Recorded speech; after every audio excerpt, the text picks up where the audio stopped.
Hello and welcome to the instructional video on level 4 groupings. I am your host, Mr. Myers, looking at evaluating expressions using the order of operations.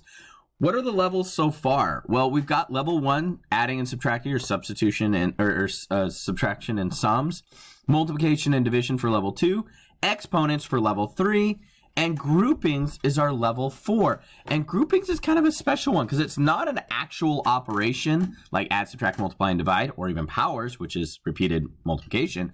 It's just saying, hey, look at me, and I'm important. That's kind of all it's saying. It's parentheses. It's saying solve me first. And we use parentheses, square brackets, absolute value, and this thing called a root or radical. And I'll talk about that in just a minute.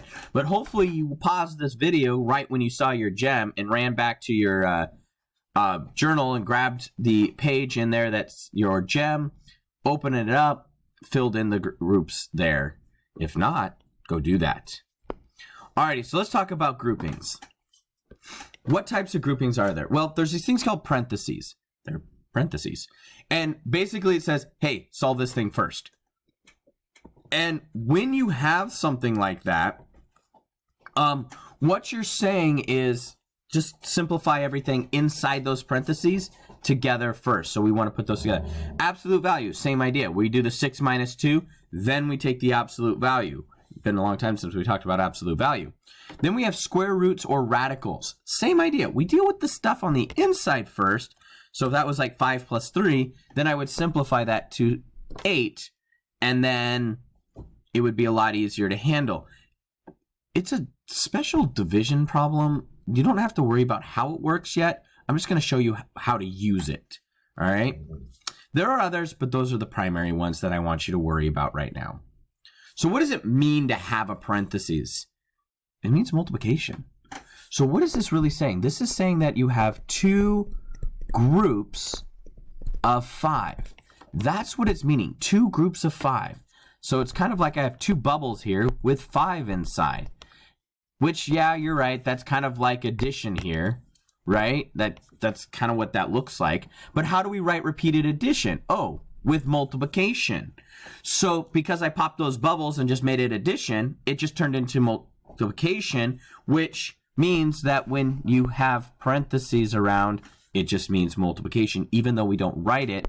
Mathematicians are efficiently lazy, so we don't need to write that dot right there. So we don't. It's just invisible. So how would we go about simplifying, say, a problem like this? Well, we would go about simplifying by doing 5 plus 3, which I would get 8, and then simplifying it by making 16. All right, so that's your first example there. In fact, if you notice, your very first example in simplifying the expressions is just that. So go ahead and pause the video and go into simplifying that and then check to see if you match my work. Did you remember to write the levels when you got that down? Okay. It's very important that you get used to doing that because it trains your mind into thinking of what comes first. Always write your levels in circled numbers up above. It really does help. All right. In fact, if you come up to me and ask for help on what to do and you don't have your levels written down, that's the first thing I'm going to tell you to go do. All right, 5 times 7. How did I get 7? 3 plus 4, I get 35. So hopefully you got the same values in your expression and we're still writing in that vertical form. Let's take a look at example 2. Now, example 2 is kind of a neat little one. It's a fraction. And what this is saying is I'm actually doing parentheses first. Even though it doesn't look like it, it's actually written this way if I were to write it in a single line. And so if it helps, hey, break it down in that single line. If that helps you see it visually, write that down. And that's why we have this as a grouping one, because we're going to solve our first group right here, which is a level 4, and a level 2 with a level 1 in each of those. I'm just going to take it one step at a time. So I'm going to write divide, and I'm going to write 15 minus 10 over here. 37 minus 12 is 25. 15 minus 10 is my next one I'm going to tackle. So 25 divided by 5, and I get 5 as my answer. Over here, what's kind of nice with the fractional piece is you can actually do both at the same time. 37 minus 12 is 25. 15 minus 10 is 5. And I can then do 25 over 5, which is 5. So either way you want to solve it works really well. The fractional piece allows me, though, to do both at the same time. Example number 3, same idea, just go through, write your levels. There's a level 4, a level 1 within my level 4, a level 3 here with my power, and a level 2 with the division. All you need to do, write your levels, take one at a time, and go slow writing underneath. So I'm going to underline my grouping, and I'm going to write everything else underneath. So there's my parentheses, squared value divided by 2. 1 plus 3 is 4.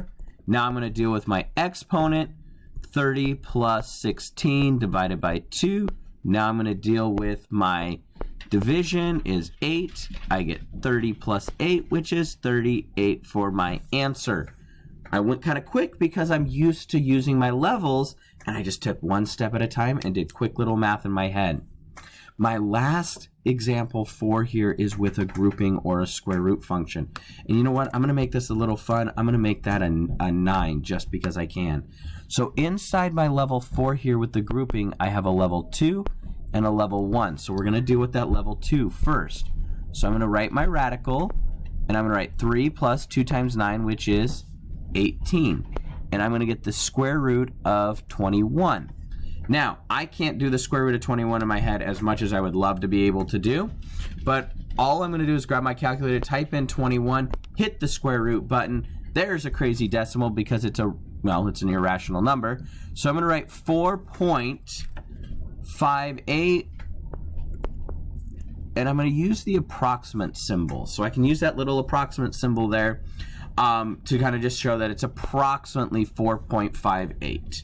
And all that's saying is that really close to 4.58, if I did 4.58 times 4.58, I get really close to 21.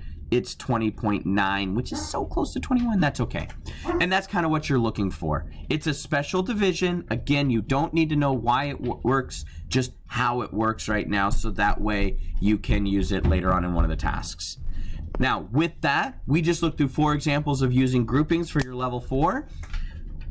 You now have your tools for all of the order of operations. Until next time, this is Mr. Myers saying, happy solving.